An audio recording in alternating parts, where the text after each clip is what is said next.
Buenas tardes a quienes están ya conectando a través de nuestra plataforma Zoom y por el Facebook. Muchas gracias por acompañarnos. Vamos a empezar en unos 3 minutitos, por favor. Le pido un poquito de paciencia para ya dar inicio a nuestro webinar. Y el tema del día de hoy es registro geológico de grandes sismos del último milenio en los Andes centrales del sur del Perú. Este webinar está a cargo del doctor Carlos Benavente Escobar y el evento está siendo organizado por el Colegio de Ingenieros del Perú y la Academia Nacional de Ciencias. En breves instantes les rogamos por favor un poquito de paciencia para dar inicio con nuestro webinar.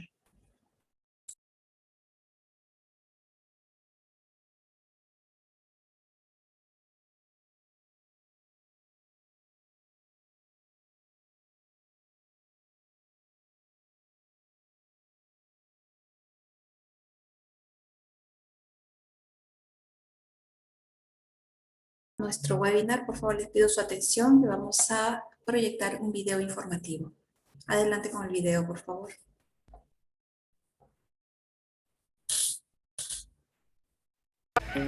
No guarda distanciamiento, estamos viviendo la segunda ola de la COVID-19. Casi un año entero encerrado en la casa. Y seguí mis clases en plena pandemia. Aprendí a estar con mi familia todo el día. Aprendí a usar la mascarilla. Aprendí a lavarme las manos. A no salir a la calle y a jugar en casa. Yo hice mi tarea y seguí las reglas. Edith está haciendo su parte. Ahora te toca a ti. Dile no a las 3C. Ni encuentros cercanos, ni espacios cerrados, ni lugares concurridos. Si nos cuidamos, ganamos. Gobierno del Perú. Nuestra recomendación de siempre, continuar con las medidas de seguridad y cuidados indicados por el gobierno, por lo que es importante seguir planificando y organizando nuestras salidas de casa. Si salimos de casa, usar siempre la mascarilla. Si utilizas las mascarillas simples, no olvides de utilizar doble mascarilla para una mejor protección y cuidado. Lavarnos siempre las manos, evitar tocarnos el rostro, en lo posible llevar siempre consigo el alcohol gel y respetar el metro de distancia. Nada es más importante que cuidarnos, ya que al cuidarnos nosotros, cuidamos y protegemos a nuestras familias. El virus solo le toma unos segundos de descuido para que ingrese a nuestros hogares. Por favor, no bajemos la guardia. Muchas gracias por la atención. Y bien, con la venia de nuestro presidente de la UFO, vamos a dar inicio a nuestro webinar de esta tarde. Bien, muy buenas tardes con todos. Siendo las 6:06 de la tarde, en punto de hoy, viernes 30 de abril, daremos inicio al webinar Registro Geológico de Grandes Sismos del último milenio en los Andes centrales del sur del Perú. Este webinar es organizado por el Consejo Nacional del Colegio de Ingenieros del Perú y la Academia Nacional de Ciencias. Para dar inicio a nuestro programa, daremos el saludo de bienvenida a nuestros invitados del día de hoy. Saludamos la presencia del doctor Gustavo González, presidente de la Academia Nacional de Ciencias, a la doctora Nicole Bernex, vicepresidenta de la ANC, al doctor Carlos Benavente, nuestro expositor que nos acompaña esta noche, y al doctor José Macharé, presidente del Comité de Riesgo de Desastres de la UFO, quien nos ayudará con la moderación del evento. Bien. Igualmente queremos saludar a todos nuestros espectadores que nos siguen a través de nuestra plataforma Zoom y también por nuestra transmisión en vivo a través del Facebook. A todos ustedes bienvenidos y muchas gracias por darse un tiempo y acompañarnos el día de hoy. A quienes nos siguen por nuestra transmisión en vivo, como en todo nuestro webinar, hemos compartido y fijado en los comentarios del Facebook el link para acceder a la plataforma Zoom, a fin de invitarlos a migrar a esta plataforma o compartir el link a sus contactos que les pueda interesar el tema y se unan al webinar de esta tarde. Antes de iniciar, por favor, les brindaré unas breves pautas sobre el desarrollo del webinar de hoy. Esta conferencia tiene una duración de 1h30 aproximadamente. Para los interesados en realizar preguntas o consultas a nuestro expositor, compartiremos un link en los comentarios del Facebook y también en el chat del Zoom. Para que puedan realizar las preguntas en dicho enlace, por favor. Y las preguntas nos ayudarán también a confirmar la asistencia de los participantes que nos siguen a través de la transmisión en vivo por el Facebook. No olviden de estar interesados en el certificado. Es importante registrarse a través de la web. Igualmente vamos a compartir el link para que aquellos que no hayan logrado inscribirse puedan hacerlo y revisar y verificar el proceso para la solicitud de certificado. A continuación, Dejo con ustedes para las palabras de bienvenida y la conducción de nuestro webinar de esta tarde al doctor José Macharé. Doctor José, muy buenas tardes, bienvenido. Muy buenas tardes con todos. Retomaré la conducción. En primer lugar, deseo dar la bienvenida y ceder las palabras de apertura a la doctora Nicole Bernex, que es presidenta ad interim de la Academia Nacional de Ciencias. Buenas tardes, Nicole. Muy buenas tardes. Si me escuchan. Muy buenas tardes. Me disculpen, estaba en el CEPLAN y había una agenda súper amplio. Ante todo, permítanme saludar y agradecer al Colegio de Ingenieros del Perú por su generosa acogida. Esta conferencia es de gran importancia para la Academia de Ciencias del Perú. Para nosotros es un honor acoger al doctor Carlos Benavente, recién incorporado académico, con grado de doctorado en la Universidad de Grenoble-Alpes, Francia, maestría en Ciencias de la Tierra en la Universidad Sophia Antipolis de Nice, Francia, y graduado en la Universidad San Antonio Abad del Cusco, donde conseguí el título de ingeniero geólogo. Cusco es una tierra tan buena que nos da tan buenos geólogos, hidrogeólogos también, tan indispensable para el desarrollo de nuestro país.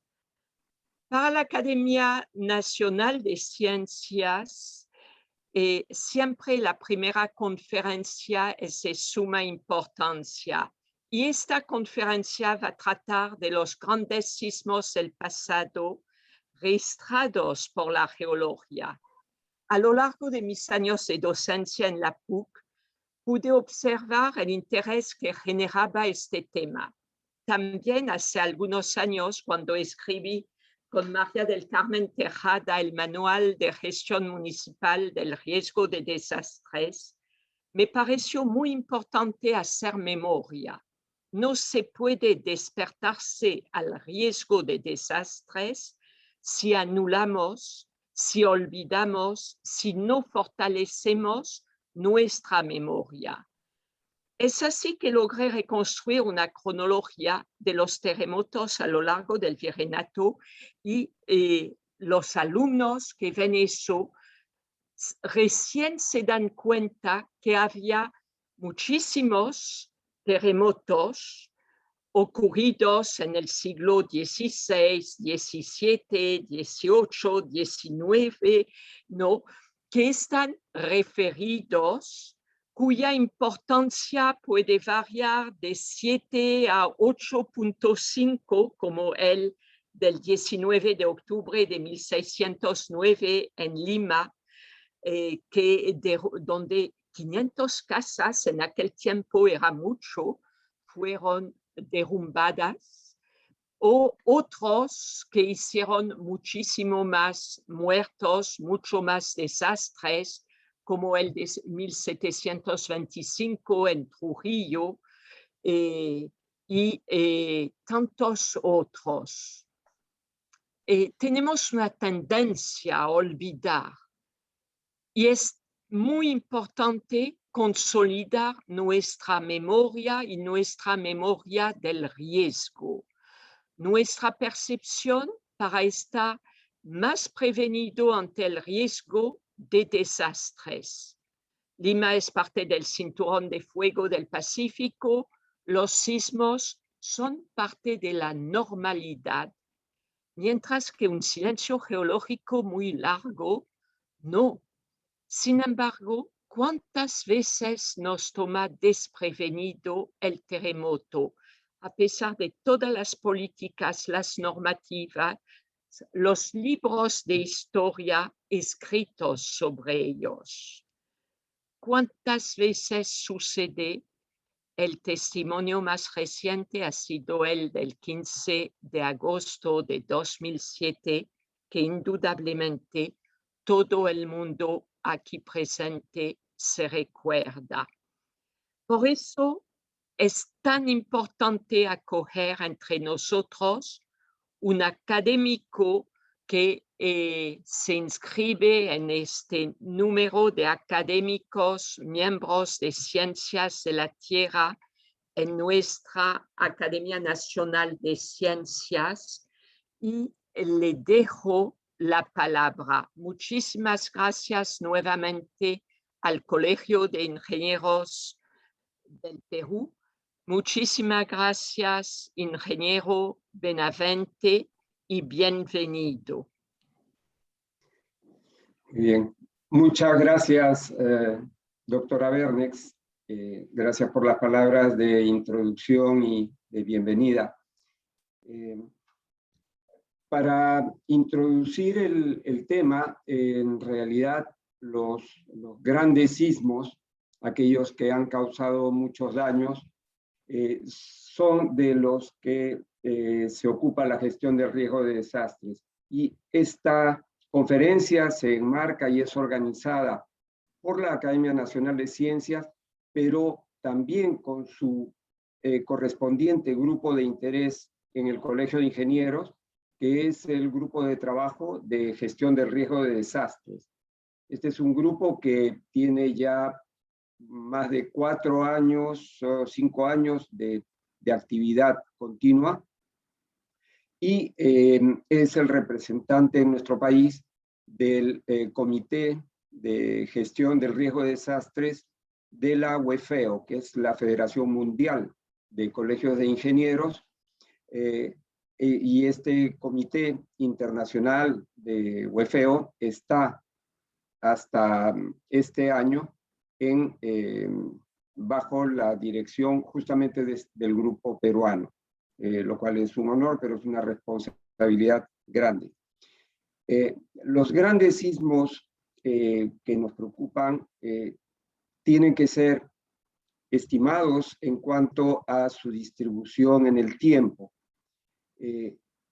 En los registros instrumentales que tenemos en nuestro país, abarcan, digamos, desde 1960 aproximadamente, y con una mejor precisión desde 1980.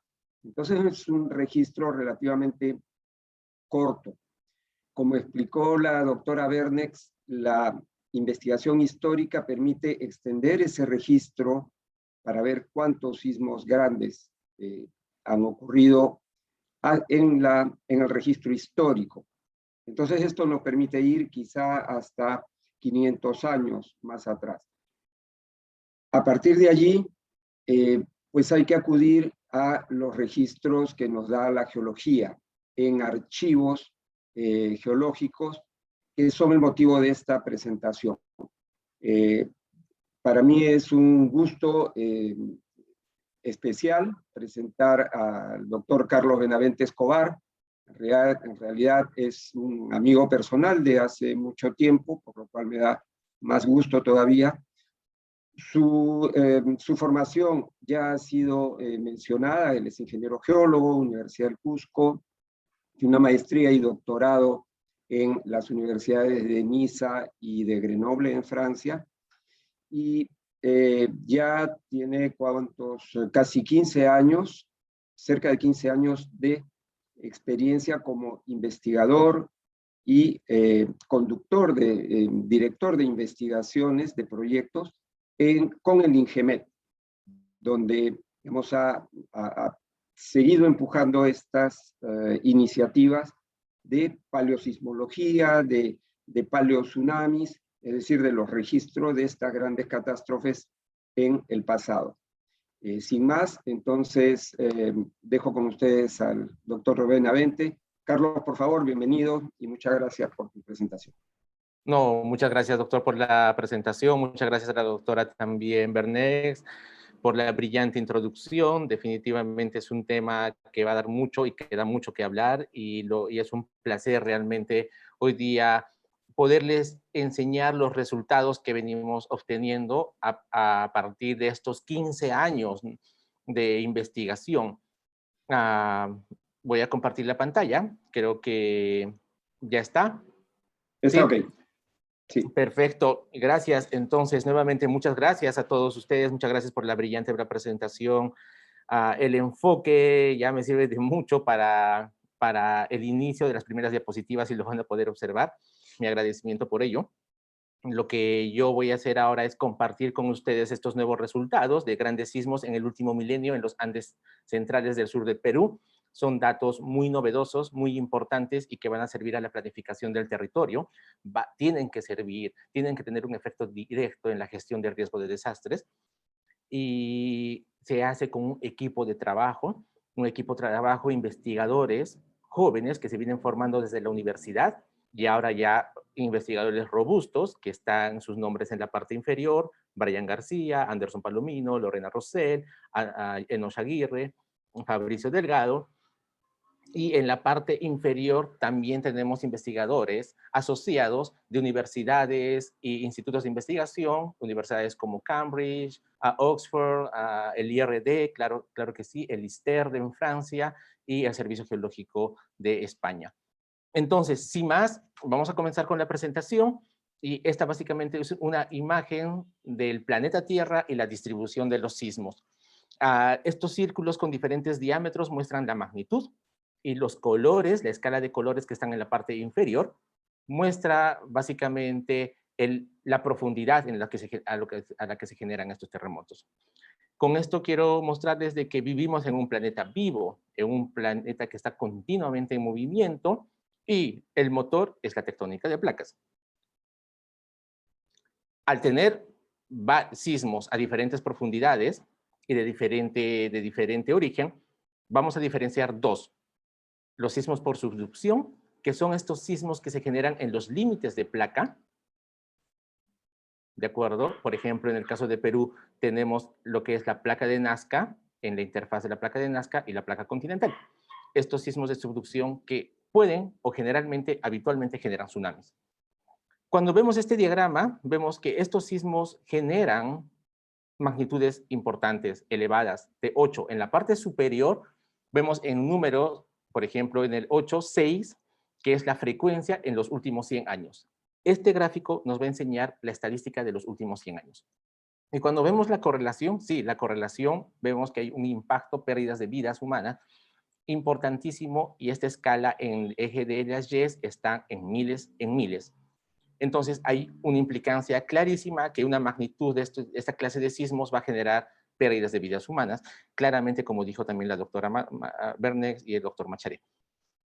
Pero cuando ploteamos en este mismo diagrama los sismos generados por fallas geológicas activas, lo que tenemos es esto. Y resalta claramente que si en verdad estas fallas generan sismos menores en magnitud comparados con los de subducción, pero su implicancia en pérdidas de vidas es mayor. Y la frecuencia también es mayor. Y claro, se puede explicar desde el punto de vista de que estos sismos se generan mucho más superficiales o más cerca de la superficie. Por consiguiente, podemos tener una mayor vibración, un mayor sacudimiento de la superficie y por consiguiente mayor daño. Entonces, ese es el escenario actual en el mundo. Y si vemos este gráfico nuevamente que compilan los últimos 100 años, podemos observar de 1900 al 2000 y las muertes en miles, ¿de acuerdo? Las líneas la línea de color rojo nos indican las muertes asociadas a sismos por reactivación de fallas geológicas. Mientras la línea de color azul nos indica las muertes asociadas a sismos ocurridos en límites de placas o en bordes de placas o en zonas de subducción. Es claro que los sismos asociados a fallas geológicas activas generan mayor impacto en la población, en la sociedad. En los últimos 100 años estamos hablando de entre 2 a 2.5 millones de años de pérdidas o de muertes, que es un valor muy importante.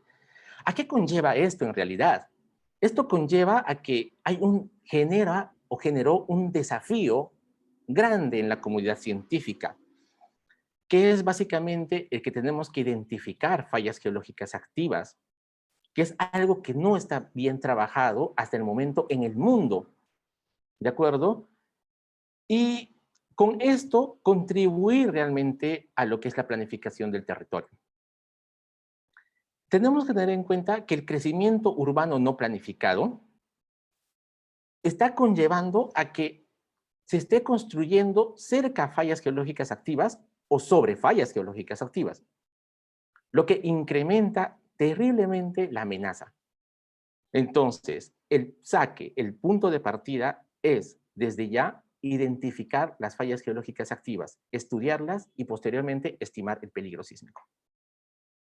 Por mostrar un escenario y un ejemplo, de dos sismos recientes, uno en Van y otro en Balakov. Al lado izquierdo tenemos un sismo de 6.6 y al lado derecho tenemos un sismo de 7.6 en Pakistán.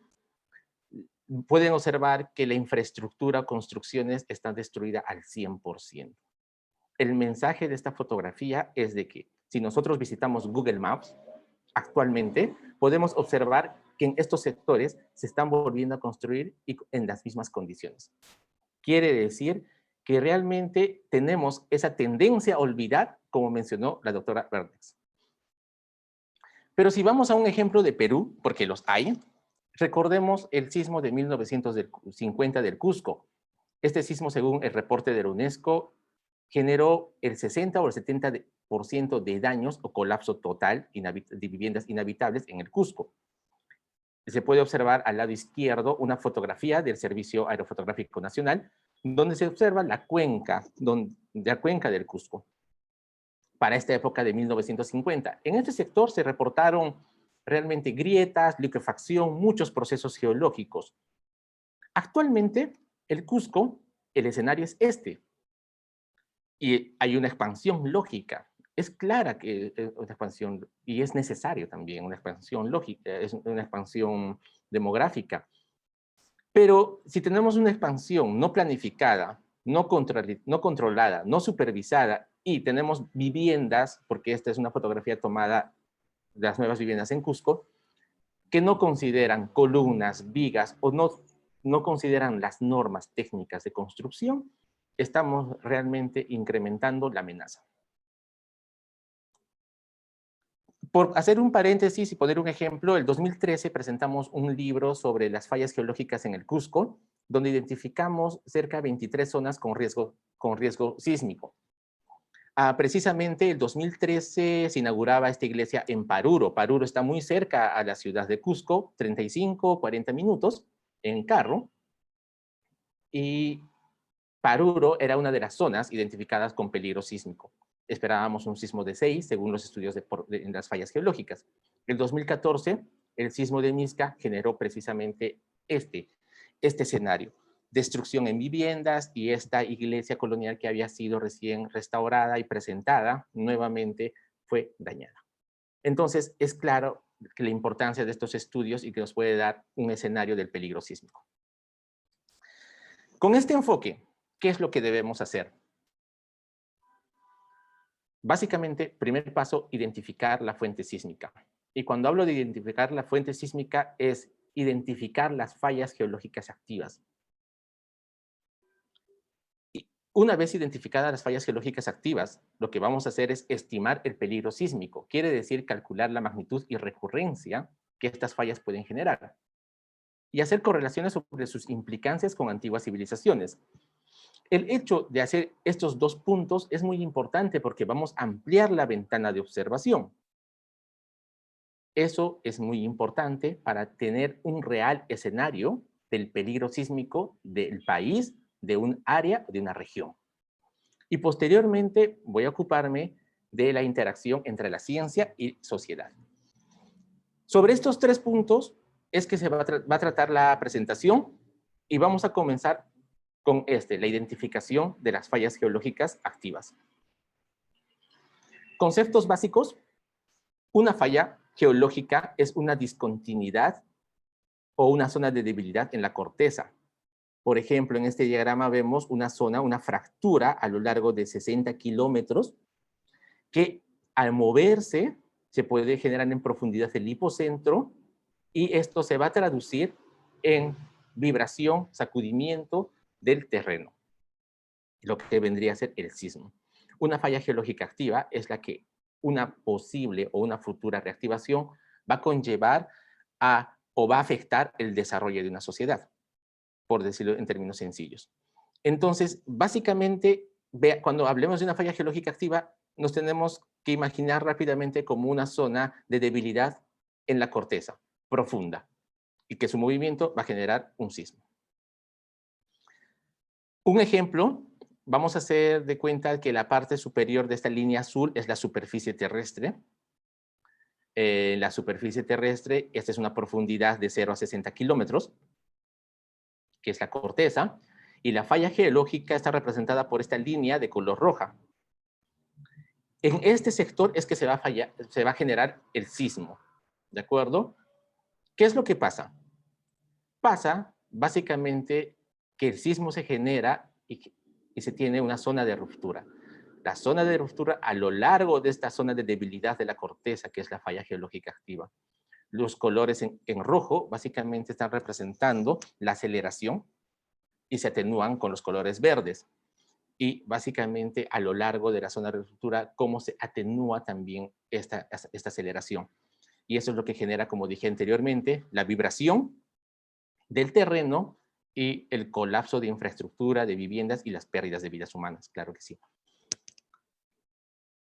Entonces, cuando pasa este sismo y la reactivación de la falla, nosotros los geólogos lo que comenzamos a buscar como huellas de terremotos es un desnivel que se genera en la superficie. Esta grada, este desnivel de la superficie, que nosotros le denominamos el escarpe de falla. Este es el primer paso. Con la identificación de esta escarpe de falla, ya comenzamos a contribuir con lo que es la estimación del peligro sísmico. Pero como dije, es el primer paso. Esta animación que nos pone o nos representa un poco, es un análogo a lo que es la cordillera occidental y las pampas costeras, por ejemplo, del sur del Perú. Me gusta mucho porque se parece mucho a la morfología, la topografía, pero en profundidad vemos un cambio de coloración que representa una discontinuidad que vendría a ser la falla geológica activa. Vamos a hacer una simulación. ¿Y qué es lo que pasa cuando la falla se reactiva? Esta falla que está en profundidad, en superficie se comienzan a generar este tipo de grietas, que en realidad es la reactivación, los escarpes, el escarpe de falla, que es a lo largo de kilómetros. No estamos hablando de 100 metros, de 200 metros, estamos hablando a mayores de 5 kilómetros, 10 kilómetros y hasta pueden llegar a 100 kilómetros, como voy a mostrar evidencias en el sur del Perú en la presentación de hoy. ¿Y cómo es que estudiamos estas fallas geológicas activas? Básicamente, desde el punto de vista del registro geológico, utilizamos imágenes satelitales en un principio y fotografías aéreas. Ahora estamos utilizando modelos de elevación digital realizados con drones y trabajos de campo. Utilizando diferentes disciplinas como la geología estructural, la geomorfología, la neotectónica, la paleosismología. Con todo este trabajo, con todo este proceso de trabajo, nosotros podemos generar o reconstruir el pasado sísmico de una región en los últimos miles de años. Que, como dije anteriormente, es la única forma de conocer o establecer el peligro sísmico de una región. Una vez que tengamos este enfoque o este registro geológico y esta ventana de observación amplia, lo que hacemos es instrumentar. Y es ya una parte donde podemos instalar instrumentos, sismógrafos, para determinar el estado actual de la falla. Quiere decir cómo esta falla se está comportando actualmente.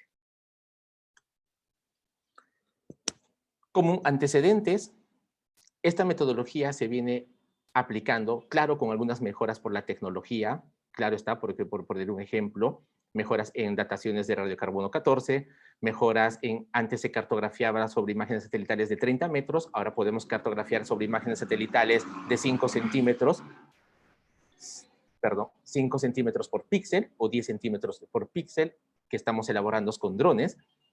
Pero estos trabajos en realidad se vienen realizando desde 1951 y con Enrique Silgado. Enrique Silgado precisamente hace una evaluación con un sismo de 1946, que es la reactivación de la falla Quiches, un sismo grande, mayor a 7 grados de magnitud, en la región de Ancash. Que posteriormente Enrique Silgado hace una publicación en 1978 en lo que es el Instituto de Geología y Minería, que es el Servicio Geológico del Perú, lo que es ahora el INGEMED, en lo que es la historia de los sismos más notables ocurridos en el Perú desde 1513. Es un catálogo muy importante que ya hay una contribución desde en la década del 70, esta contribución como catálogo que es muy importante. Posteriormente pongo este artículo del sismo de 1969 de Philip y Megard. Megard realmente llega al Perú como un doctorante francés, hace su tesis en Huancayo, su tesis doctoral en la zona de Huancayo, en las cuencas de Huancayo, y años después de que está acá se establece y contribuye a desarrollar la Carta Geológica del Perú, se genera este terremoto en 1969, lo que conllevó a que en la década del 80 y parte de los 90 llegue una cooperación muy fuerte de lo que es de la cooperación francesa. Ahí está Sevriers, Mercier y entre otros, y donde se generaron tesis doctorales, tesis de pregrado, y entonces fue un avance increíble sobre la neotectónica en el país. Que luego Macharé también fue parte de esta generación, y que luego Macharé en el 2013 presenta enmarcado en un proyecto ILP, el 2003, un primer mapa que es ya una base de la primera base mundial, si no me equivoco, mundial del Perú, donde tenemos y consolida toda esta información de tesis doctorales, de tesis de pregrado, artículos científicos, y en este momento se presentan 32 fallas geológicas entre cuaternarias y activas. Posteriormente, precisamente con José Macharé se comienza a hacer una interrelación con servicios geológicos y universidades en Sudamérica para establecer realmente el peligro sísmico a lo largo de todo el continente.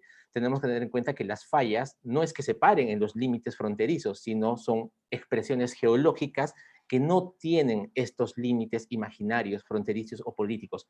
Entonces la estrategia era trabajar coordinadamente con otros países. Generamos un nuevo mapa, nuevos aportes, y a partir de ahí, a la actualidad, hemos llegado a avanzar muy fuertemente en la identificación de fallas geológicas y publicaciones en boletines, informes técnicos, artículos científicos, y en esta página, por ejemplo, de GeoCazMin, en la página web que es libre, que tenemos cerca a 200 fallas geológicas entre cuaternarias y activas. Entonces hay un avance importante en los últimos años definitivamente. Ahora que hemos visto que estamos trabajando en la parte de identificación, que es un paso importante, tenemos que considerar que, vamos a considerar el segundo punto, que es la estimación del peligro e implicancias. Cuando menciono la estimación, básicamente tenemos que desarrollar trabajos de paleosismología para ampliar la ventana de observación. Y también ver la parte arqueológica. La parte arqueológica, el registro arqueológico va a ser muy importante, y nosotros denominamos esta parte la arqueosismología, que es actualmente muy utilizado en el mundo precisamente para completar un catálogo sísmico a escala de miles de años. Porque muchas veces se piensa que, como los sismos que está viendo actualmente en los últimos 2 días en Tacna, de 3 grados de magnitud, de 4 grados de magnitud, y en continente, y pensamos que esas fallas son capaces de generar sismos de 3 o de 4 de magnitud. Pero en realidad, cuando vemos la historia geológica de esa falla, es capaz de generar sismos, posiblemente sismos de 6 o de 6.5. Entonces, el cambio, el escenario es totalmente diferente. Ahí va la importancia, ¿por qué ver atrás? ¿Por qué ver cientos o miles de años atrás? Porque tenemos que ver realmente el escenario, la capacidad sismogénica de estas fallas geológicas activas. Y un ejemplo de esto son los Himalayas. El Himalaya, la cadena más alta en el mundo, de estas montañas, que es el frente, este frente sur, está controlado por una falla inmensa, una zona de falla importante que genera terremotos. En esta zona, diversos estudios en la última década han podido reconstruir sismos, terremotos mayores a 7 grados de magnitud en los últimos 2.500 años. ¿Y por qué es importante? Un ejemplo, Nepal. Para Nepal se consideraba como una zona de gap sísmico, pero se tenía conocimiento que alrededor de 1440 hubo un sismo importante, mayor a 7. Otro estudio paleosismológico determinó que alrededor de 1000 años hubo otro sismo, y otro alrededor de 500 años, estoy hablando en años Domini, hubo otro sismo. Lo que quiere decir que cada 500 años en esta zona se presentaba la recurrencia y un sismo importante mayor a 7.5 de magnitud. Y lo que conlleva de que estaríamos en una zona en esa época, antes del 2015, llamamos esta zona como una zona de silencio sísmico, que estábamos esperando un terremoto. Y precisamente en 2015 se reactivó la falla, generó un sismo de 7.9, un sismo importante, muy similar al de Pisco, y se cumplió la recurrencia. Entonces, se puede observar que la importancia de los estudios de paleosismología y de arqueosismología. Vayamos a los datos en Perú. Presento en esta imagen de Google Earth, he sintetizado los trazos de falla, los sistemas de fallas principales en el sur de Perú. Tenemos en este sector las fallas geológicas activas o sistema del Cusco. Tenemos un sistema del Cusco Lagunillas, que denominamos en este sector. Y tenemos otro sistema de fallas en la costa Incapuquio, que se extiende desde Arequipa, Moquegua, Tacna, y con pequeños segmentos de fallas inversas de igual forma. En triángulos de color negro se tienen los volcanes activos, por ejemplo el Misti, y pongo el triángulo de color rojo, el Tutupaca, porque va a ser tema de esta presentación también. Las estrellas de color amarilla nos indican básicamente los sismos instrumentales, los sismos que se registraron con instrumentación en los últimos 25 años, que son sismos mayores a 5.5. Y las estrellas en color rojo nos indican sismos históricos, los sismos conocidos en Cusco en 1650 y en 1950. Vamos a hablar primero del sistema de fallas del Cusco. Este es un trabajo, hubo trabajos previos y muy buenos de Mercier, de Sebrier, de Cabrera, tesis doctoral de Cabrera, en el que identifican las fallas adyacentes al Cusco y las que vendrían a ser las más peligrosas. Hay un cartografiado de detalle, segmentos de detalle, y en esta imagen lo que se observa, la ciudad del Cusco, ubicada en la cuenca, sobre depósitos lacustres, depósitos inconsolidados, quiere decir depósitos malos, ante un sismo, y con triángulos o en triángulos de color amarillo, lo que estamos indicando es un trazo de falla, y si nosotros podemos observar un poco en detalle, se observa como una línea de color negra, que esa es la falla Tambomachay, que es parte de los sistemas de fallas del Cusco. Por estar adyacente a la ciudad del Cusco, representa un peligro definitivamente. Podemos observar que en el sector sur, por ejemplo, se está construyendo muy cerca la falla geológica activa, o sobre la falla geológica activa. Y en el sector norte, en este sector donde se observa una coloración blanca, la coloración blanca es porque están comenzando a lotizar y están llegando a la zona de falla, a este sector. Entonces, nuevamente, estamos construyendo cerca de las fallas o sobre la falla y estamos incrementando la amenaza. En este sector de Senca, hicimos trabajos de detalle. Voy a mostrar en este sector un ejemplo de ese sector de trabajos de detalle en el sector Senca. Y es básicamente una trinchera paleosismológica en el que es básicamente una zanja transversal a la falla, de esta manera ver la falla en perfil. Esta trinchera tiene cerca de 4 o 5 metros de profundidad, como se puede observar aquí la escala de 1 metro. Determinamos en esta sola trinchera 4 eventos de sismos en los últimos 8.000 años. ¿De acuerdo? En una sola trinchera. ¿Y cómo es que nosotros evidenciamos esto? Básicamente, por ejemplo, esta coloración roja corresponde a esta coloración roja que está en la parte inferior, que en algún momento estuvo horizontal y continuo, pero ahora por efecto de la falla se deformó se desplazó y ahora es el estado actual. Entonces nosotros tenemos que reconstruir eso en base a descripciones geológicas, estratigráficas de detalle y luego con dataciones por radiocarbono que nos va a establecer la edad de cada uno de estos niveles.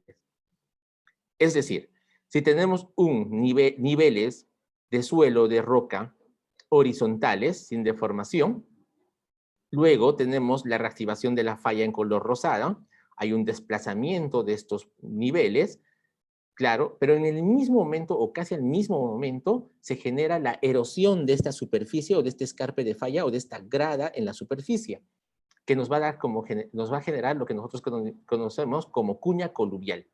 Si datamos esa cuña coluvial, tendríamos la edad del terremoto. Y es así, si tenemos otra reactivación, tenemos el desplazamiento, por consiguiente vamos a tener la erosión nuevamente del escarpe de la falla o esta grada, y vamos a tener otra segunda cuña coluvial. Si las datamos, vamos a tener el segundo evento, y así progresivamente podemos nosotros identificar y cuantificar los terremotos a lo largo de una sección como esta. Hemos hecho muchas trincheras paleosismológicas, este es un ejemplo, de los cuales caracterizamos que hay eventos sísmicos entre 6.5 a 6.9. Vamos a identificar y concentrarnos en esta, porque el tema de la presentación es del sismos en el último milenio. Esta edad, el último terremoto que registramos en esta trinchera. Y tenemos la región del Cusco en este mapa, la ciudad del Cusco, perdón. La línea de color roja aquí identifica la falla Tambomachay. Y que en el sector sur, al sur del Cusco, encontramos a la cultura Piquillacta, que son los Wari, la cultura Piquillacta. Hicimos trabajos en Piquillacta y construimos, este es un trabajo de Brian García que fue presentado, sometido. Podemos observar un modelo de elevación digital donde se observa a gran detalle las construcciones de los Piquillacta perfectamente.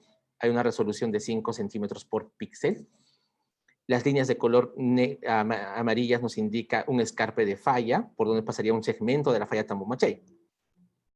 Con esto y luego con trabajos de campo, lo que hicimos es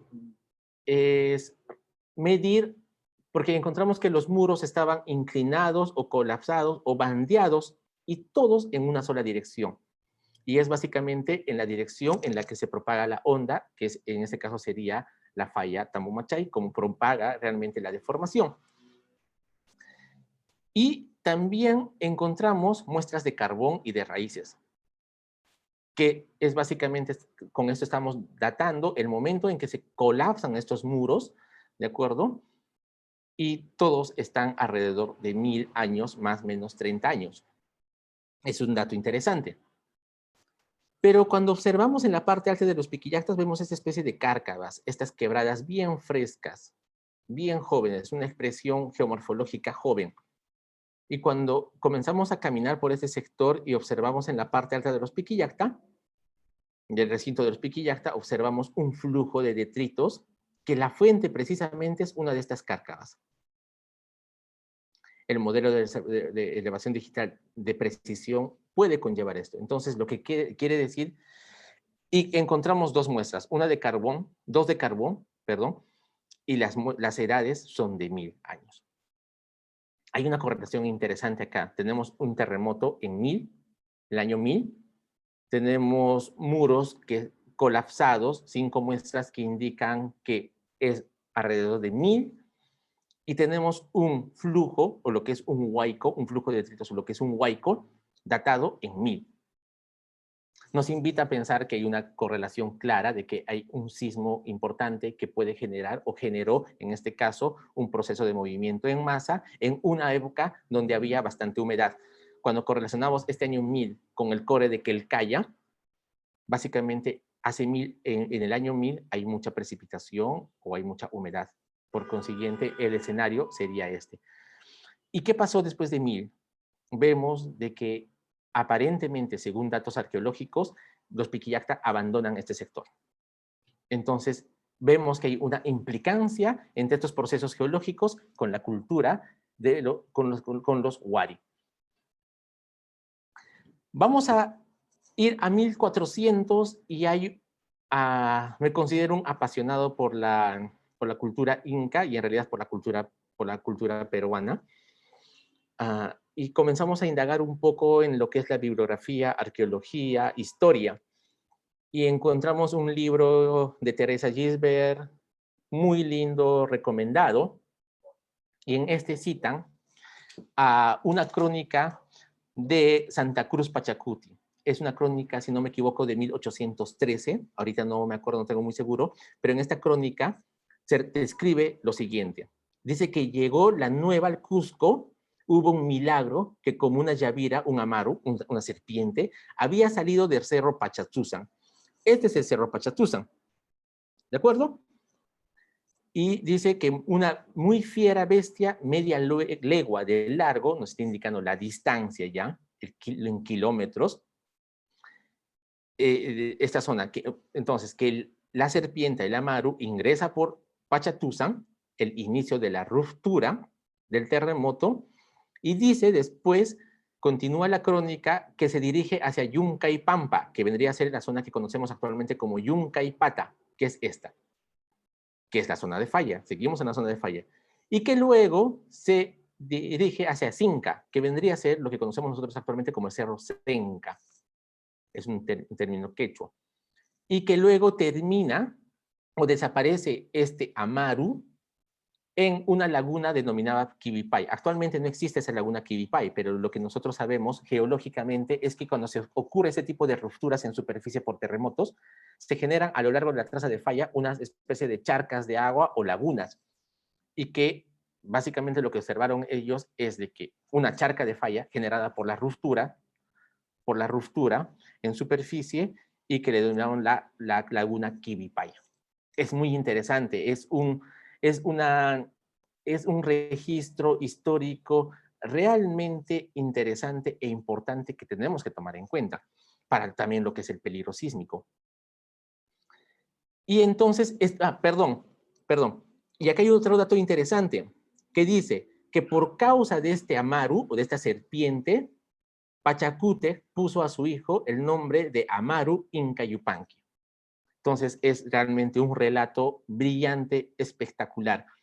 Estaríamos hablando entre 1400 y 1440, no tenemos un dato exactamente claro en ese momento, tenemos que hacer muchas más investigaciones, trincheras paleosismológicas a lo largo de toda esta falla para realmente encontrar un dato que pueda corresponder precisamente a esta época de Pachacútec. Pero sí hicimos trabajos en Machu Picchu. Machu Picchu construido por precisamente este Inca, y donde encontramos y ponemos en evidencia ya una publicación realizada, publicada, que en Machu Picchu registramos evidencias o deformaciones en los muros por sismos, ¿no? Ya no solo se registraba por deslizamientos, como lo expuso o publicó anteriormente Sasa, los italianos, o también un trabajo muy robusto que hace Víctor Carlotto, sino que también hay efectos de sismos.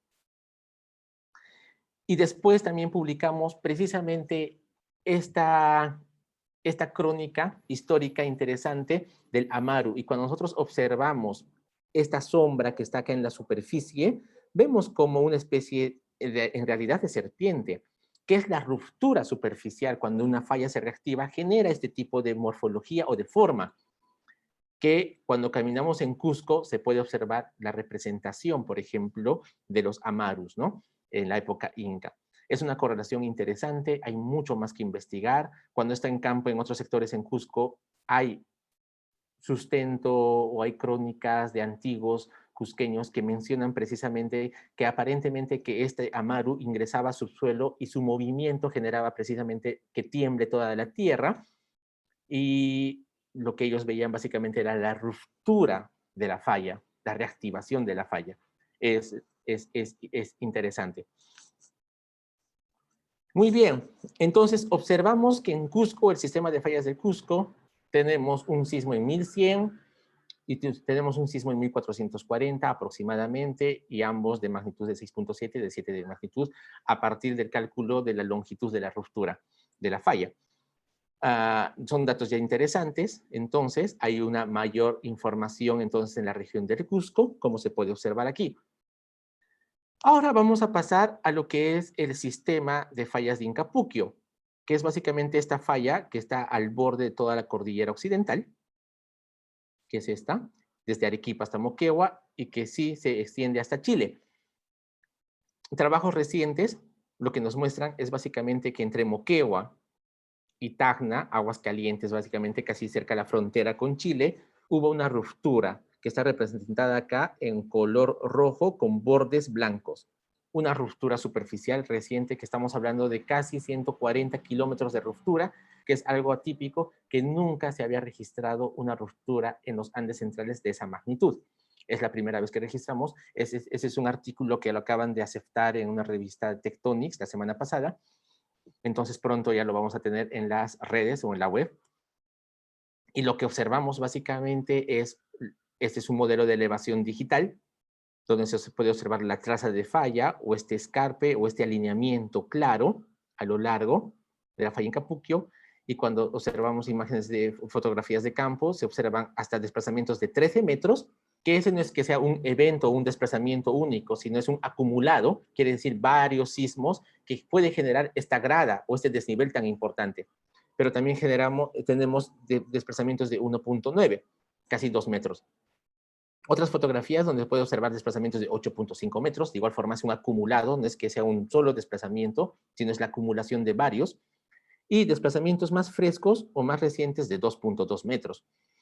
Entonces, cuando hacemos y caminamos todos estos 140 kilómetros de ruptura, midiendo los escarpes y utilizando también el modelo de elevación digital de 5 centímetros por píxel, que nos permitió esto hacer muy bien, vemos que a lo largo de 240 kilómetros tenemos una mediana de desplazamiento vertical de 2.3 metros, con un más menos, con una incertidumbre de 10 centímetros, lo que es muy robusta la información. Claro que también encontramos desplazamientos de mayores a 10 metros, pero como dije anteriormente, esos son los acumulados. Este lo que representa sería la ruptura más reciente a lo largo de estos 140 kilómetros.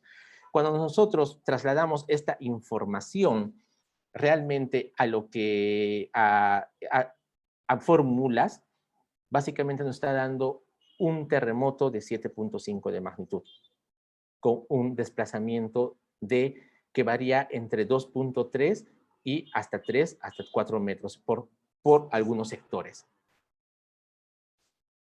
Comenzamos con ese, pero luego hacemos trabajos de paleosismología, y la paleosismología es básicamente hacer estas zanjas, estas trincheras, como mostramos en Cusco. Estos depósitos se pueden ver algo caóticos, pero para los que somos geólogos es un poco más claro. La falla está en ese sector. En lo que observamos hoy hay unos niveles de turba, que son niveles ricos, negros, ricos en carbón. Aquí hay un nivel, por ejemplo, que debería coincidir con este según las radiaciones de radiocarbono. Vamos a ver, para un mejor entendimiento, lo que voy a presentarles es la trinchera interpretada geológicamente, donde se hizo un análisis estratigráfico de detalle, la matriz, los tipos de granos, y la redondez, y luego las dataciones que nos confirman realmente todo lo que sería esta reconstrucción. Estos niveles de turba, ricos en carbón, están en colores negros. Aquí en la parte inferior tenemos el P1 y luego aquí el P2. Las fotografías de detalle se pueden observar la turba, la cantidad de carbono, que ya esto era importante porque era un argumento del éxito de esta trinchera. Lo que observamos es que esta primera turba es de hace aproximadamente 800 años AD, y está alrededor de 1000 años, que corresponden precisamente a etapas de precipitación o flujos o eventos extremos, huaicos, reportados por Magellan. O este evento de 1000, reportarlo de precipitaciones o de clima, variación de clima, por Ortlieb y Macharé. Entonces corresponde, es clarísimo. Luego tenemos este P3, nivel P3, que es ese nivel de turba, que está datado en 1300, más o menos en 1300, 1320, ¿de acuerdo?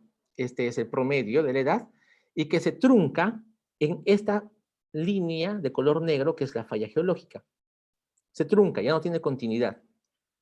Pero cuando datamos este nivel P4, que está en la parte a 90 centímetros de este nivel, o sea, desplazado, encontramos que es realmente el mismo nivel. Quiere decir que está desplazado 90 centímetros realmente. Eso ya es importante porque nos está indicando de que precisamente después de este nivel se generó el sismo. Pero no solo eso, ahí tenemos este nivel P4 que sella la deformación o la falla. Con esto estaríamos restringiendo muy bien la falla y diciendo que y pudiendo concluir de que el sismo fue entre 1400 y 1433, gracias a estas turbas que nos puede dar una información de radiocarbón, pero muy de detalle. La conclusión, hay un sismo entre 1400 y 1433. A lo largo de este 140 kilómetros de ruptura hicimos 3 trincheras. Esta es una de ellas y todas estas edades básicamente se alinean a esto. Este es un modelamiento en OSCAL, donde se puede observar rápidamente, muestro que en este sector sería el terremoto entre 1400 y 1433, 1440, que está sombreado en color gris. Estos serían los depósitos previos al terremoto y estos serían los posteriores. ¿De acuerdo? Entonces ese sería la zona el evento grande, el evento mayor de 7.5 de magnitud. Muy bien. Pero existen también muchas más dataciones e implicancias de huaicos o eventos extremos en el sur del Perú. Cuando ploteamos estos, precisamente, por ejemplo, tenemos el evento Miraflores, que es en 1300-1350, según Kiefer Wells, por ejemplo, y se puede observar que corresponde a esta línea de color roja, que corresponden, como dije anteriormente también, con nuestras dataciones o con las turbas que nosotros obtuvimos. Entonces hay una correspondencia increíble. Pero ¿a qué va este? Es de que hay una discusión entre geólogos y arqueólogos en el que en 1350 a 1400 una cultura chiribaya que se ubicaba en el sur del Perú y norte de Chile desapareció, colapsó. Una de las explicaciones que brinda Kiefer y Wells es que precisamente es por esta inundación o gran inundaciones que los canales de irrigación que conducían agua desde la parte altoandina del Perú, llevaba agua hasta la costa, colapsó, por consiguiente no hubo recurso hídrico y esto generó el fin de la cultura chiribaya. Interesante propuesta, interesantes publicaciones. Pero Saro y colaboradores indican que estos canales sí resistieron y ponen en evidencia que realmente sí funcionaron posterior a este evento Miraflores. Pero están de acuerdo ambos o todos los autores de que hay un colapso en esta época, entre 1400, alrededor de 1400. Pero Saro no dice por qué. Dice que puede ser este evento climático, pero también puede estar detonado por otro fenómeno más o pasó algo, lo deja abiertamente. Ahora nosotros podemos sugerir con solo estos datos de que un terremoto es suficiente también para poder generar, colapsar o generar el fin de una cultura, en este caso los chiribaya. Y mostraré una figura más para remarcar esta hipótesis o ya una conclusión. Cuando hicimos este modelo de elevación digital y captamos con imágenes drone, modelos de elevación drone de detalle, podemos observar el trazo de falla, que es como que la superficie hayan cortado con un cuchillo, pero podemos observar también que hay construcciones sobre el trazo de falla. Cuando vemos una fotografía de campo, estas son las construcciones. Caídas, colapsadas, totalmente. Es imposible que estas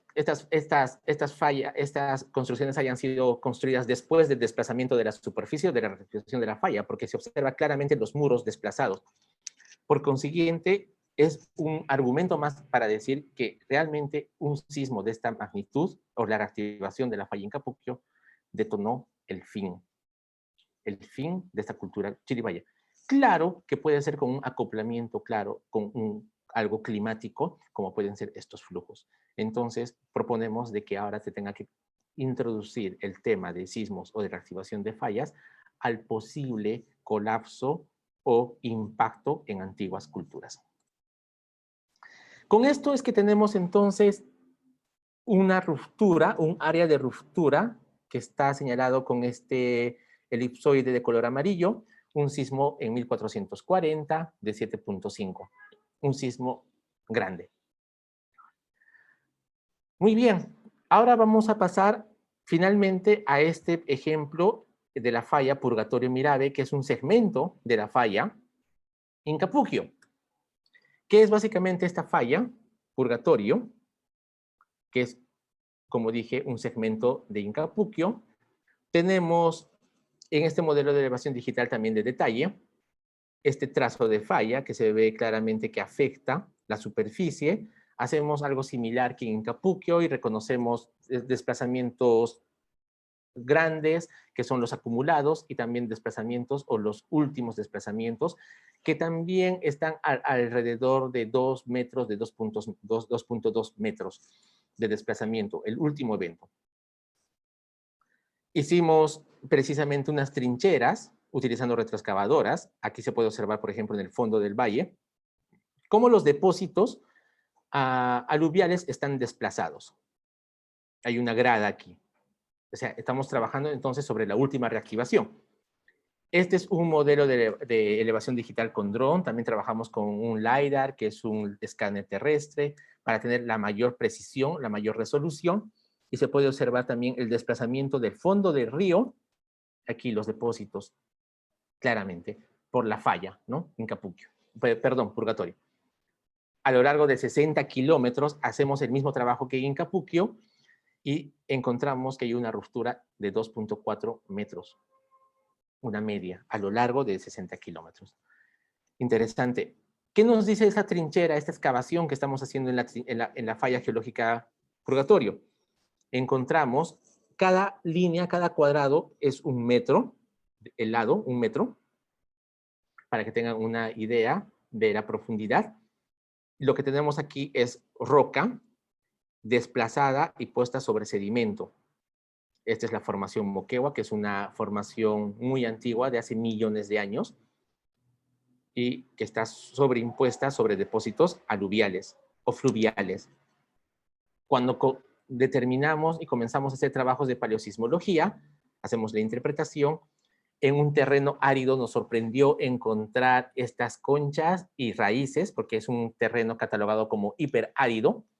Y cuando correlacionamos y obtuvimos las muestras, por ejemplo, de las conchas, tanto en la parte del superior, lo que sería el hanging wall de la falla y el foot wall, que están alrededor de 15.000 y 13.000 años, encontramos estas conchas y las datamos y nos arrojan esta edad. Y cuando correlacionamos precisamente con datos climáticos en la parte alta andina del Perú, encontramos que sí hay correlación, porque en Placet se encuentra, por ejemplo, esta información a los 13.000 y 16.000. Entonces están hablando de épocas húmedas, donde estos ríos tenían agua continua, agua dulce, que pudo generar este tipo de fósiles que vamos a mencionar. También encontramos raíces y que nos permitieron datar. Realmente esto contribuyó mucho. Y lo que encontramos que en líneas de color roja es la falla, la cuña coluvial. En C1 datamos ambos y concluimos de que el sismo ocurrió entre 1676 y 1668. O sea, hay un constraint, pero increíble. Hay un constraint exacto que nos estaría dando el evento. Precisamente cerca a 200, 220 años después de la reactivación de la falla Incapuquio.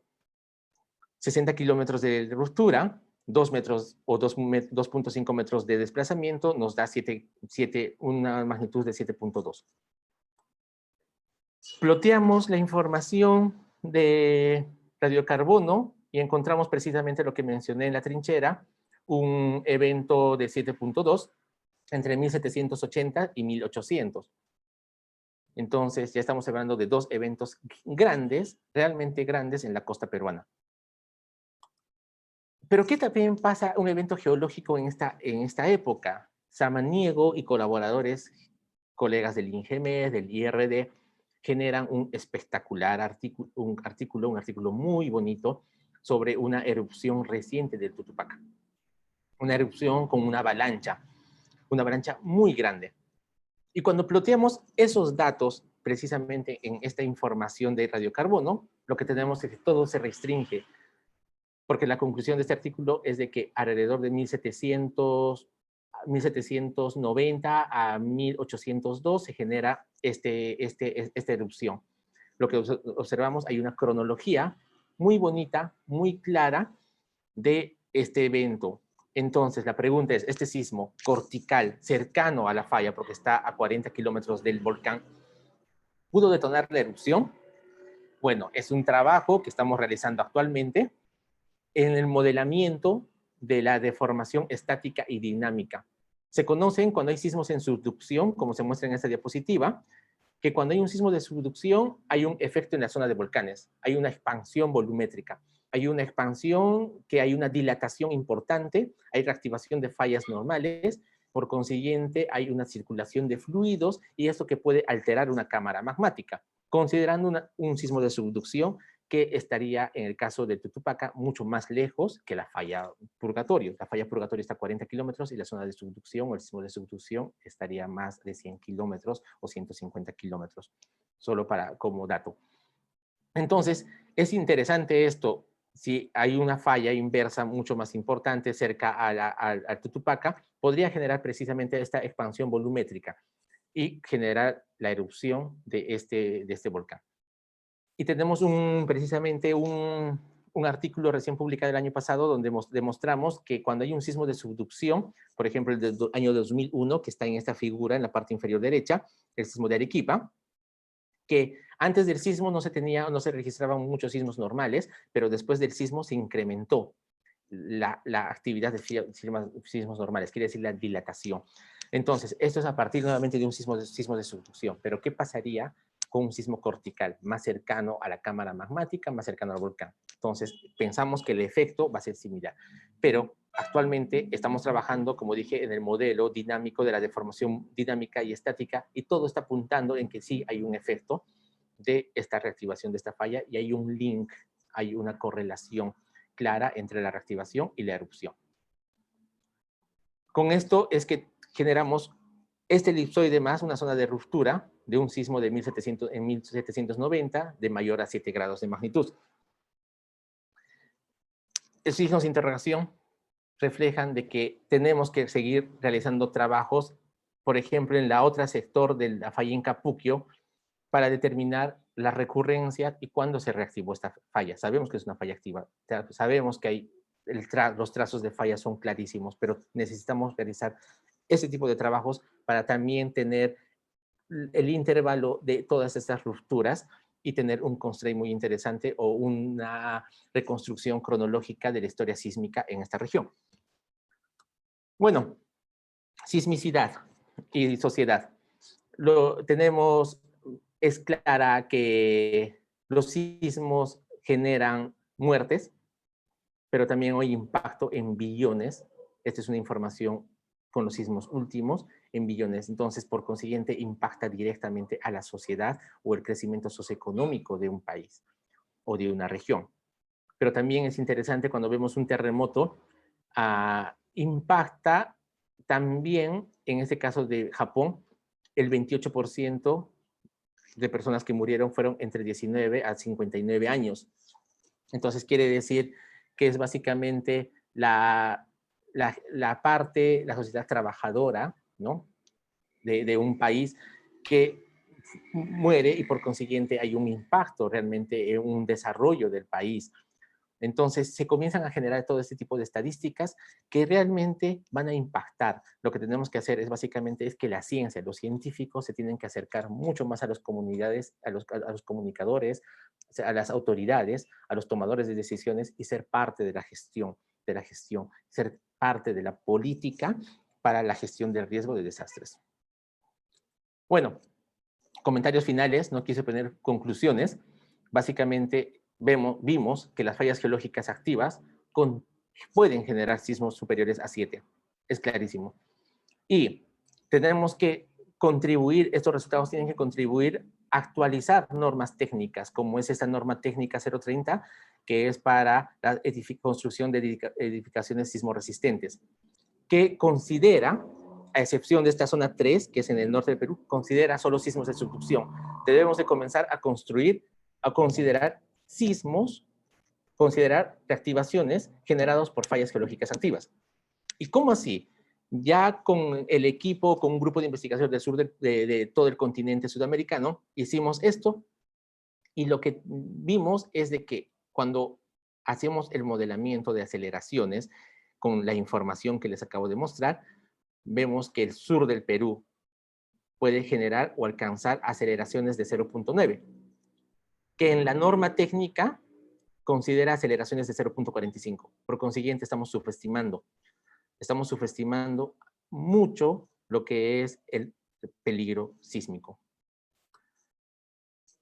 Debemos promover y fortalecer las investigaciones. Aquí es la clave. Es una figura de SADC. Me gustó mucho, la puse la predicción, la preparación, quiere decir la investigación. Tenemos que promoverla, fortalecer las investigaciones. Esto es muy importante porque acá el costo es mínimo. El costo es poco. Pero una vez que ocurre el terremoto, el desastre, realmente, el impacto va a ser grandioso. La respuesta va a tener una lluvia de dinero. La recuperación y la reconstrucción va a ser otro tanto de dinero. La mitigación será igual.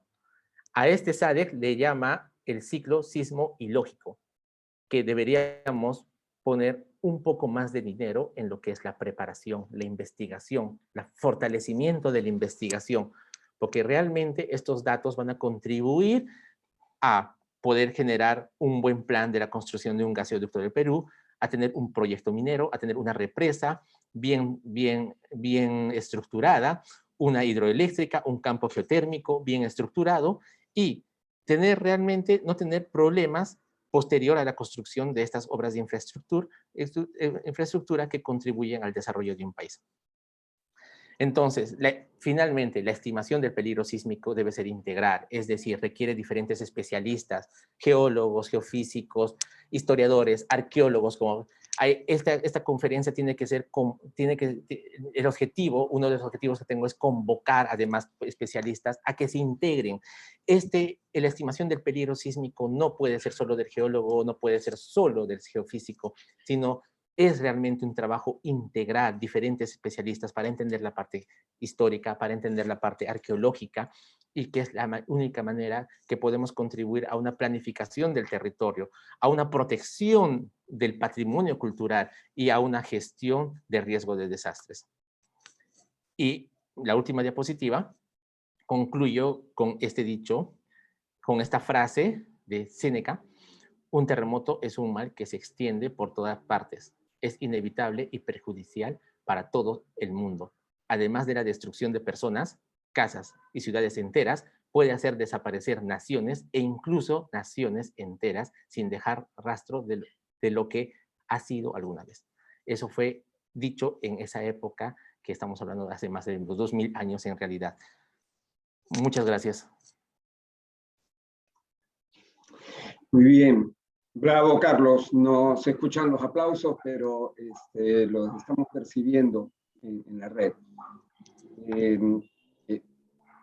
Realmente bien clara y bien amplia tu presentación. En la sala en la sala Zoom, hay varios conocidos ingenieros estructurales, ingenieros que requieren justamente estaba buscando la palabra de input, pero esta información que se necesita para mejorar las normas, ¿no? Y también hay un contingente importante de colegas que trabajan en gestión del riesgo de desastres. Creo que el mensaje ha sido bien claro. Hay un par de preguntas específicas que quisiera brevemente, si las puedes contestar, para después discutir algo más amplio en lo que nos dé el tiempo. Dice, de acuerdo al estudio hecho en el Cusco, ¿cuál es la magnitud del sismo que se prevé? ¿Y cuáles serían los distritos o las zonas urbanas que serían más afectados, ¿no? Si la longitud de los desplazamientos, y es otra pregunta junto con esta, es si la longitud de los desplazamientos verticales da una medida de la magnitud del sismo. ¿Y cuál es la relación entre ambos? Ok, sí, gracias. Lo que esperamos en el Cusco, de acuerdo a los trabajos paleosismológicos, son de reactivarse la falla Tamumachay, estamos esperando un sismo mayor a 6.5. Hemos visto claramente que hay una recurrencia de sismos de 6.5, de 6.8. Entonces, lo lógico es esperar un sismo de mayor a 6.5. Eso es claro. Lo que se va a afectar realmente sería toda la ciudad del Cusco, en el caso de la falla Tamumachay. Pero hay otras fallas, como la falla Pachatusa, la falla Coricocha. Entonces, en realidad en Cusco es algo más complejo porque vemos que la falla, la deformación, está distribuida a lo largo de un ancho importante y una longitud también importante. No estamos hablando de una zona, de un sistema de fallas de 10 o de 15 kilómetros, sino estamos hablando de un sistema de fallas que tiene más o menos 150 kilómetros y que se reactiva a lo largo de 150 kilómetros por segmentos. Entonces, realmente cuando nosotros propusimos en Cusco cerca de 33 zonas de peligro sísmico, consideraba, por ejemplo, Anta, Surite, Cusco, obviamente, la ciudad del Cusco, Pisac, estamos considerando zonas como Andahuaylillas, Paruro, Urcos, Languilayo, Sicuani, Capajmarca, Chumbivilcas, y diferentes zonas. Toda esta información la pueden encontrar, por ejemplo, en el boletín del 2013 publicado por el INGEMED y también en recientes artículos donde ponemos un poco más hincapié sobre la paleosismología. Sobre la segunda pregunta, la relación entre la longitud y el offset, claro, cuando encontramos nosotros el desplazamiento vertical de la falla, podemos encontrar desplazamientos de 20, de 15, de 30 metros. Entonces, no podemos considerar ese desplazamiento total que denominamos el desplazamiento acumulado. Lo que tenemos que considerar es el desplazamiento por evento, no el acumulado. Para construir un escarpe de 30 metros tienen que ser varios eventos que te construye esta grada o este desnivel de la superficie. Entonces, cuando hacemos la paleosismología, con la paleosismología es que realmente podemos estimar los offsets. Y sí hay una relación, por ejemplo, hay una relación de generar o calcular la magnitud, porque es una relación fácil. Es básicamente longitud de la falla por el desplazamiento de la falla. Si la falla tuvo 10 kilómetros de longitud, multiplicamos por 2 metros de offset o 1 metro de offset, ¿de acuerdo? Y vamos a poder, con ese área, poder calcular una magnitud que la falla podría generar. Es una relación muy fácil, en realidad. Sí, muy bien, sí, es claro. Esto viene de las fórmulas de Molina, si no me equivoco, desde los años 80 o 70, por allí, ¿no? Sí, totalmente. Y luego que compila y que las toma exactamente para fallas, Stirling el 2013, Wells y Coppersmith el 91. Entonces hay toda una gama de base de datos interesante y que se sigue perfeccionando actualmente. Somos parte de un grupo del Global Earthquake Model, por ejemplo, que es un grupo que se establece en Europa, pero realmente la idea es comenzar a poner mucha más base de datos, construir una base de datos más grande para ir mejorando estas relaciones, ¿no? Estas fórmulas. Hay un par de preguntas que hicieron y no quiero dejarlas pasar, pero creo que las has respondido en el camino, ¿no? Uno dice, ¿por qué se dice que hay liberación de energía cuando se produce un sismo? Creo que mostraste bien que es una acumulación en la zona de falla por estos bloques y se libera en el momento que se mueve la falla, ¿no? Mostraste que corresponde a la propagación de una ruptura a lo largo de ese modelo, ¿no? creo que Sí. la respuesta sí viene allí. La respuesta está aquí. Es bien gráfica y me gusta utilizar mucho esta animación que le hacen en Caltech, en el Observatorio Tectónico de Caltech, donde se puede explicar claramente la liberación de energía y cómo esta tiene una correlación con la atenuación de la aceleración. Es una imagen, una animación muy clara, creo. Y es básicamente, se explica que a lo largo de esta ruptura, que es la zona de debilidad de la corteza, hay esta ruptura, esta propagación, esta liberación de energía que va a generar todo este efecto, ¿no?, en la superficie. Sobre datos históricos, hay una pregunta si existe un registro de sismos históricos, creo que también lo mencionaste, desde la primera versión del trabajo de Silgado, y luego ha habido actualizaciones sobre esto, ¿no? Creo que hay una que es más, digamos, va un poco más allá. Pregunta si el Perú es completamente independiente en el monitoreo y detección de los sismos.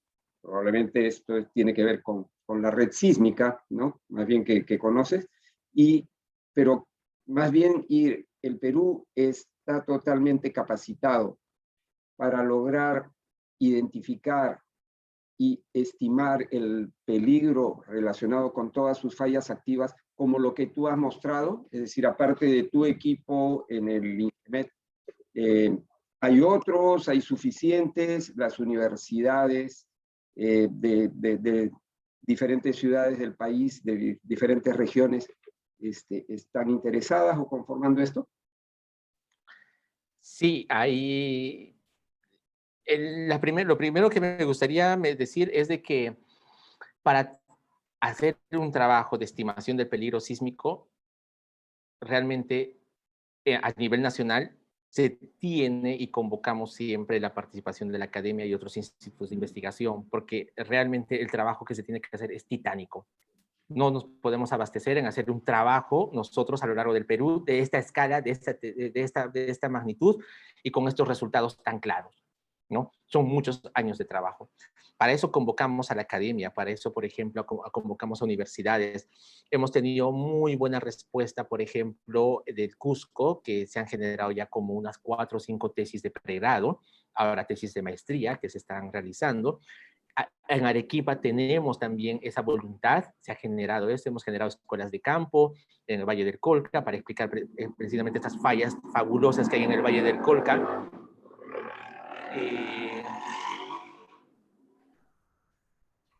Y su relación con los volcanes, que también es súper interesante. Tacna estamos comenzando a generar una sinergia.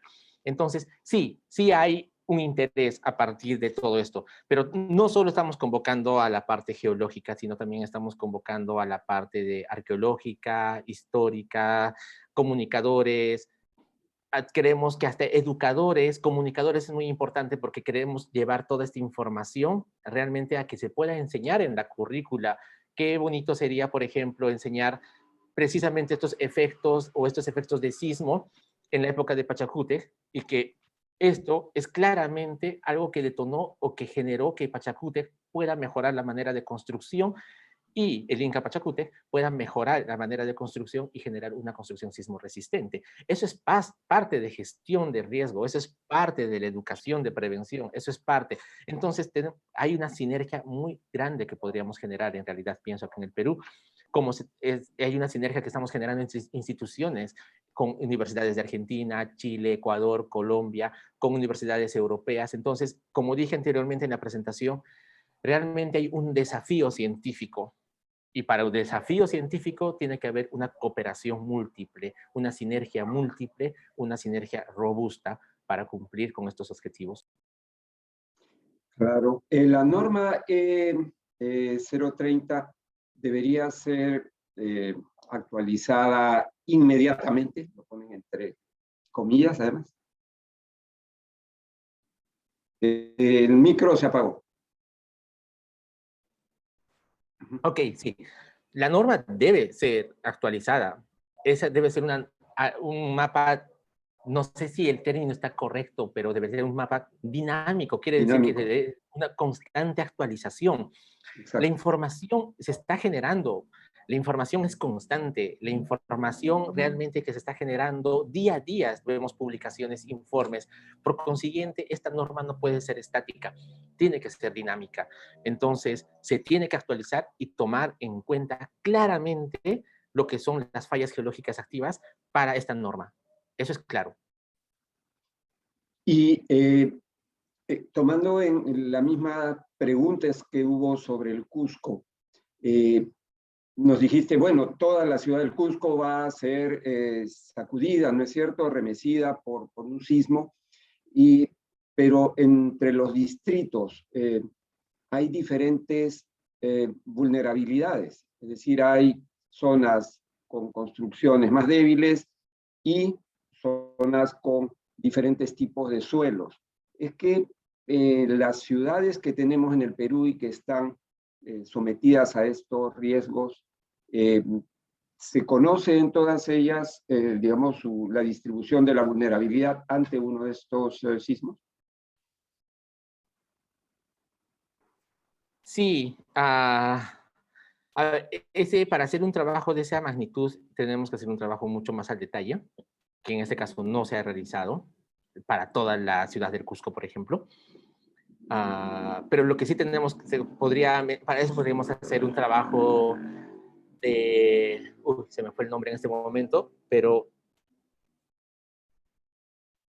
bueno, ahorita se me acuerda seguramente, pero lo que quiero enfocar es el problema grande de Cusco, de Huancayo y otras ciudades es que generalmente están sobre sedimentos inconsolidados o sobre, en el caso de Cusco, la gran parte, 90%, está sobre depósitos lacustres. Un depósito del lago, un depósito lacustre, realmente es un depósito malo en respuesta, es competente en respuesta a una vibración de un terremoto, ¿no? Entonces, en realidad, ahí ya como punto de inicio, por ubicación geográfica, el Cusco no está no está bien, ¿no? Por consiguiente, lo que se tiene que hacer es construir realmente con normas técnicas claras, normas técnicas reales, normas técnicas que consideren las fallas geológicas activas. No tiene que hacer una restricción. El tener una falla geológica no puede ser una restricción de decir, bueno, hay una falla geológica, no voy a construir. No, porque si recordamos rápidamente, hay un aeropuerto en Estados Unidos, en California, que gran parte del aeropuerto está muy cerca de la falla geológica San Andrés y la construcción es sobre depósitos lacustres y parte del aeropuerto está sobre una laguna. ¿Ellos construyeron de esa manera? No, construyeron porque sabían de que esa falla va a generar un sismo de 7 grados de magnitud o de 7.5, entonces su construcción lo hacen en base a esperar un sismo de 8. Por consiguiente, la planificación es muy clara. Eso es lo que tenemos que esperar. Entonces, la palabra que me olvidé hace un momento era la microzonificación. La microzonificación se debe convocar a la academia, se debe convocar a muchos expertos en este tema para realmente hacer una microzonificación, que es un trabajo de detalle a lo largo, por ejemplo, de esta cuenca del Cusco, ¿no? Sí, entiendo que ha habido y hay en progreso esfuerzos y trabajos de microzonificación que vienen haciéndose justamente a partir, por un lado, de universidades, la Universidad de Ingeniería, como el CISNIT, ha trabajado en varias ciudades. El Instituto Geofísico mismo, ¿no? tiene un grupo que trabaja sobre las zonificaciones. Pero esto, por un lado, es zonificación de los suelos, ¿no? Respuesta del suelo. Lo que parece ser más grave y más difícil de lograr y no corresponde propiamente a geólogos o ingenieros, ingenieros sí, es la fragilidad de las construcciones, ¿no? Las otras fuentes de vulnerabilidad que tienen digamos, las ciudades y las poblaciones en general. Fragilidad de construcciones, desorganización de los servicios para cuando ocurra un sismo. Lo que sí sabemos es que los sismos van a ocurrir, esto no lo podemos evitar, pero en lo que trabajan todos los colegas que están aquí en la sala de gestión del riesgo de desastres es, bueno, ¿cómo evitamos ser tan afectados por estos sismos? Una pregunta, Carlos. Estas investigaciones son acogidas normalmente por las entidades de gestión del riesgo de desastres, digamos, de la organización gubernamental que tenemos, es decir, lo que se llama iba a decir SINADEF, perdón, el SINAGER. SINADEF no hay que mencionarlo ahora. El SINAGER, ¿no? El Sistema Nacional de Gestión del Riesgo de Desastres, que está, digamos, encabezado por la PCM. ¿Cómo es la comunicación? ¿Cómo es el aporte hacia ellos? Porque es parte de las preguntas, ¿no? Nos dice el doctor Benavente, denos una recomendación de una vez. El doctor Arce nos dice, denos una recomendación antes de que ocurra algo grave. Pero creo que esto pasa por las autoridades de gestión más bien. Tu micro, si lo puedes prender. Sí, efectivamente, hay una comunicación importante. Todos estos proyectos, por ejemplo, están enmarcados en base a un proyecto PPR 068, por ejemplo, con la PCM, que es la reducción de riesgo. Entonces, sí hay un contacto, hay una coordinación constante, ¿no? Y en la que nosotros generamos los productos, se comunica oportunamente a la PCM, en este caso también a INDECI, a lo que es el CENEPRED, y se comienzan a hacer coordinaciones de estos estudios. CENEPRED, por ejemplo, consolidan, generan en su SIC, en su base de datos, ponen ese tipo de fallas. Se está considerando como un peligro importante, según las últimas reuniones que hemos tenido con CENEPRED, y que sí, realmente sí hay una comunicación, y no solo a ese nivel, sino también al nivel con alcaldes de las regiones. Hemos trabajado mucho, cada vez que trabajamos en una región, tratamos de comunicarnos siempre mucho con los alcaldes, con los profesores, que nos parece que es muy importante, creemos que es vital que los niños, eso creo que es una estrategia de educación, de prevención, que los niños comiencen también a conocer estos temas que ellos tienen que llevar y sentarse en la mesa con sus papás y poder realmente determinar y decir, ok, hubo un terremoto, ¿qué es lo que vamos a hacer? Yo creo que eso puede llamar un poco más atención, diferentes estrategias. Pero sí, nosotros tenemos esa sinergia con la PCM y con las diferentes instituciones que ven lo que es la gestión de riesgo de desastres.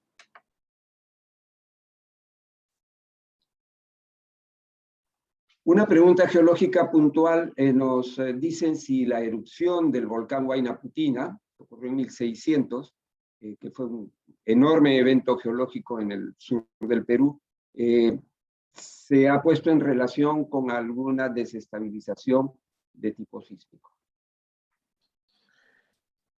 Lo que conozco de Huayna Putina, según las crónicas, es que días antes y horas antes de la erupción de Huayna Putina hubo una crisis sísmica, que es más, afectó a Arequipa y otras ciudades en el sur del Perú.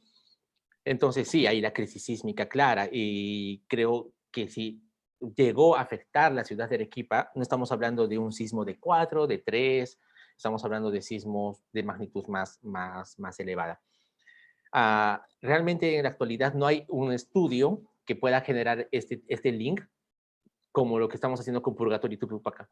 Es más, me atrevo a decir de este link claro entre erupción y reactivación de la falla y erupción puede ser el primero que se pone en evidencia claramente, porque generalmente se está poniendo en evidencia esta relación de sismos con erupciones de una manera estadística. Pero esta sería de una manera fiable, geológica y con un constraint, con edades de radiocarbono, claro, que coinciden. Sería me parece una primera evidencia, por lo menos en los Andes centrales. Eso sí sería claro, creo. Entonces, del Huayna Putina sí no podría decir más. Solo sé que por crónicas sí hubo una crisis sísmica que afectó a ciudades en el sur del Perú antes de la gran erupción. Y respecto a la Cordillera Blanca, nos preguntan también si se conoce la estimación del periodo de recurrencia de grandes sismos, porque también es una gran falla, ¿no? Sí, para eso tengo que mencionar, por ejemplo, hay trabajos que hicieron ahí la cooperación francesa, Didier Bonnot, en 1988, una tesis doctoral. Luego hay una publicación de David Schwartz, que es un norteamericano del Servicio Geológico de Estados Unidos. Ellos básicamente hacen trabajos de paleosismología. David Schwartz, por ejemplo, hace un trabajo de paleosismología y determina de que hubo sismos hace como 2000 años atrás, pero que el último está más o menos en época inca. No recuerdo ahorita exactamente la fecha, pero que es en 1400, 1350, porque de ahí discute un poco de que existen algunas construcciones en este sector a lo largo del callejón de Huaylas que fueron afectados.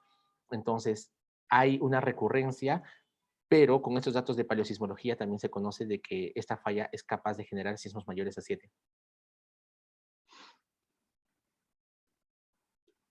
¿A partir de cuántos metros de profundidad de ruptura o de extensión se considera una falla geológica para diferenciarla de los deslizamientos?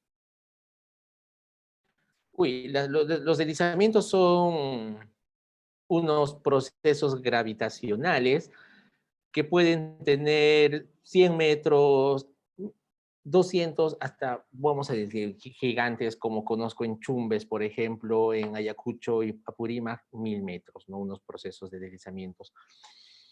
Una falla geológica activa, como he podido mostrar, tienen longitudes de más de 10 kilómetros, 100 kilómetros, 200 kilómetros. Entonces, en longitud, yo creo que esa es Y ahora, los deslizamientos son superficiales, básicamente los primeros 100 metros de superficie es lo que se está deslizando, removilizando, básicamente. En el caso de fallas geológicas activas, consideramos que son discontinuidades que en algunos casos puede llegar a 50 kilómetros de profundidad, como lo que vemos en el antearco o en la costa peruana. En la parte altoandina vemos de que las fallas tienen una profundidad de hasta 15, 17 kilómetros. Hay una variación en ese, pero se puede ver que la relación es diferente. Mientras unos están en metros, otros están en kilómetros, ¿no? Muy bien, muchas gracias. No hay más preguntas. Yo creo que la mayor parte del auditorio ha podido apreciar en lo que les concierne del interés a sacar de tu presentación las grandes informaciones, las grandes líneas, y como sabemos, esto no es solamente para, digamos, el prestigio de un grupo de investigación, sino es un tema que va hacia la prevención y el manejo y evitar los desastres a causa de estos terremotos, ¿no? Creo que tanto los ingenieros, a ver, el ingeniero Ábalos dijo que hizo una pregunta en el link. Hay un reclamo también, el reclamo en mesa.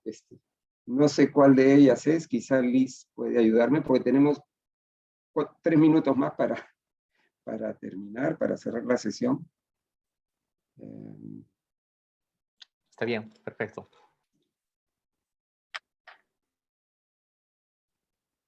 Liseta, hay una pregunta identificada allí. A ver si logro abrirla yo. De Carlos Ábalos, ¿no?